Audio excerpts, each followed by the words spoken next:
দুমড়ে মুচড়ে যাওয়া পিকআপই বলে দিচ্ছে দুর্ঘটনার ভয়াবহতা।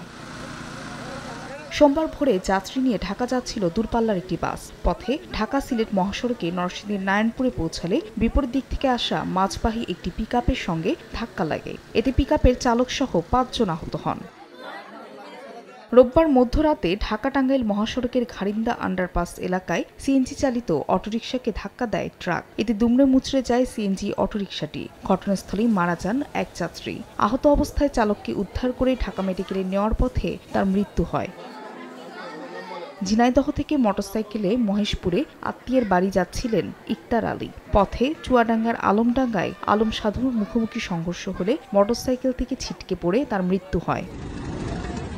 এছাড়া গাজীপুরের শ্রীপুরে ট্রেনের নিচে কাটা পড়ে মারা গেছেন এক কৃষক।